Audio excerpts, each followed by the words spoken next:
بسم اللہ الرحمن الرحیم نحمدہ ونصلی علی رسولہ الکریم اما بعد۔ عزیزان گرامی،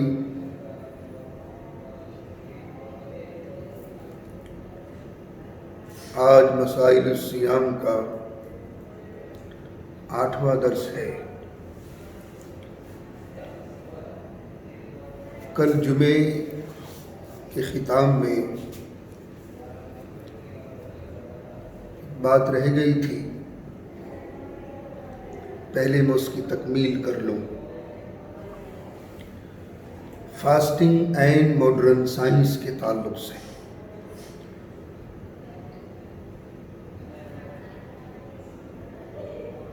رمضان شریف میں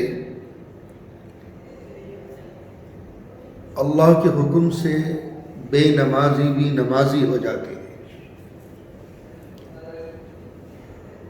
چاہے وہ 1 مہینے کے لیے کیوں نہ ہو، چونکہ ہمارے یہاں تو مثل مشہور ہے، رمضان کے نمازی اور محرم کے سپاہی مشہور ہیں۔ بہرحال جرمنی، انگلینڈ اور امریکہ، ان تینوں ممالک سے ڈاکٹرز کی ایک ٹیم آئی اور انہوں نے اس کی تحقیق کی کہ رمضان شریف میں ENT گلا، ناک اور کان کے بیمار یہ مرض بہت کم ہو جاتے ہیں، لیور کے مریض کم ہو جاتے ہیں، دل اور دماغ کے مریض کم ہو جاتے ہیں۔ اس کی وجوہات کیا ہیں؟ تو ان تینوں ملکوں سے یہ ٹیم پہنچی تھی پاکستان، اور یہ حوالہ ہے 1988 کا۔ اخبار جنگ کے حوالے سے یہ بات میں آپ کے سامنے پیش کر رہا ہوں۔ اس میں یہ رپورٹ شائع ہوئی تھی، 1988 کے اخبار میں یہ رپورٹ شائع ہوئی تھی۔ تو یہ تینوں ٹیمیں آئیں، ایک نے کراچی میں تحقیق کی، ایک نے لاہور میں تحقیق کی، ایک نے فیصل آباد میں تحقیق کی۔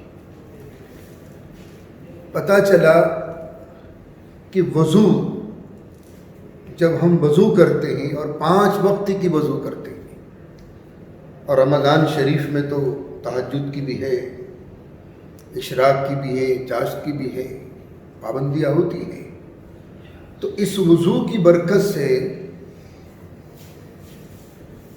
یہ گلے کی، ناک کی اور کان کی بیماریاں ختم ہو جاتی ہیں۔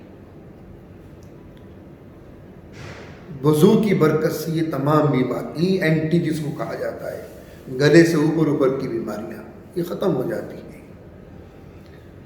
انہوں نے تحقیق کی کہ مسلمان 5 وقت کی وضو کر رہا ہے، اس کی وجہ یہ ہے کہ یہ مرض رمضان شریف میں ہی کیوں کم ہوتے ہیں؟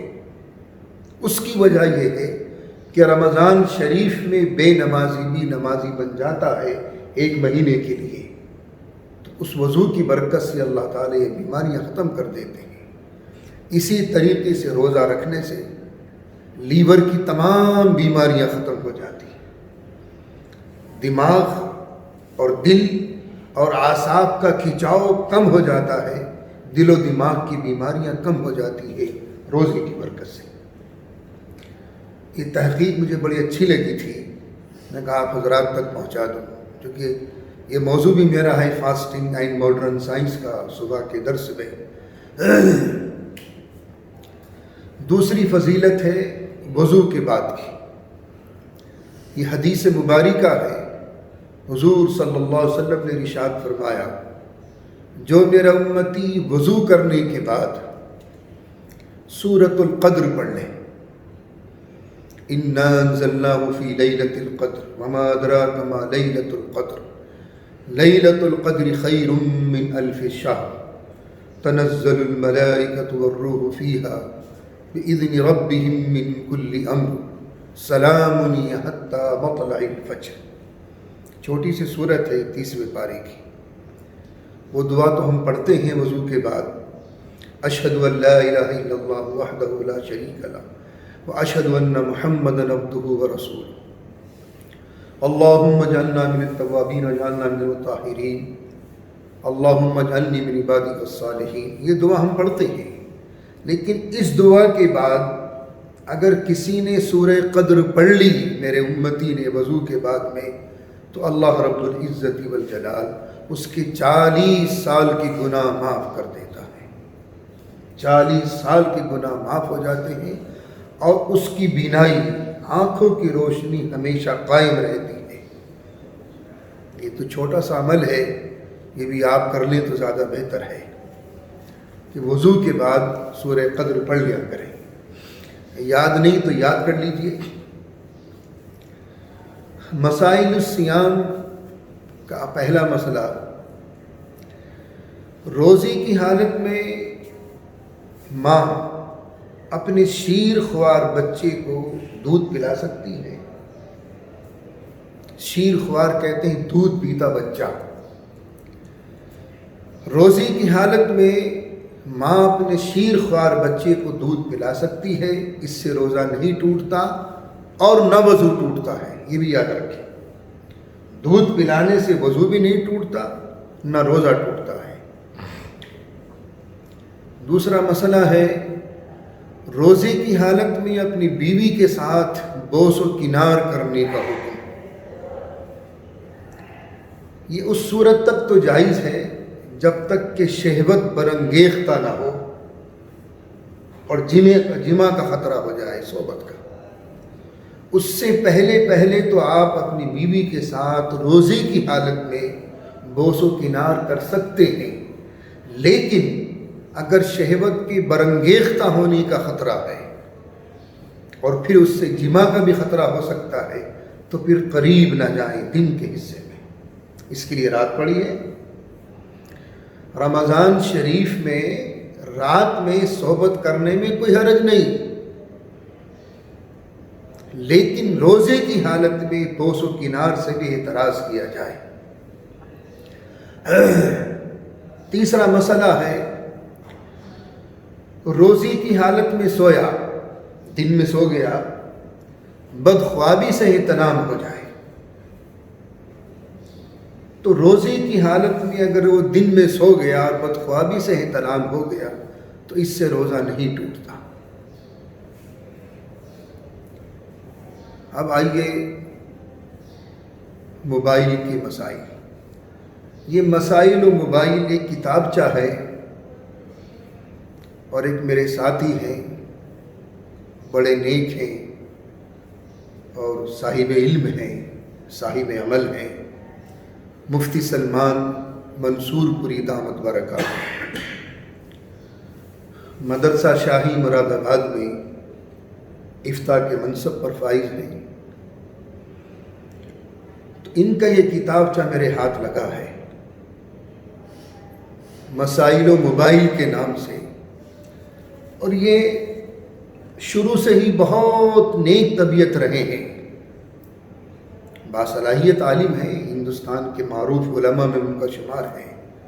میرے بچپن کے ساتھ ہی یہ چہارم سے لے کے فراغت تک ہم نے ساتھ ہی پڑھا ہے دارالعلوم دیوبند میں.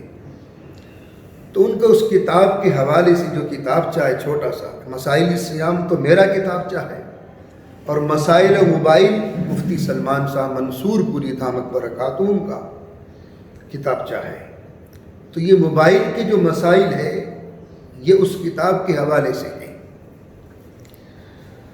نمازی کے سامنے موبائل رکھا ہوا ہے اور وہ نماز پڑھ رہا ہے، اتفاق سے وہ موبائل بجنے لگا تو برابر والا نمازی جو نماز سے خارج بیٹھا ہوا ہے اس کی بغیر اجازت کے کیا موبائل بند کر سکتا ہے؟ کیونکہ ملکیت تو اس کی ہے. نماز کی حالت میں نمازی کے آگے جو موبائل رکھا ہوا ہے اور وہ نماز پڑھ رہا ہے، اس کے سامنے جو موبائل ہے اگر وہ بج گیا تو برابر والا نمازی جو نماز سے خارج ہے بیٹھا ہوا ہے اسے اٹھا کر بند کر سکتا ہے، جائز ہے.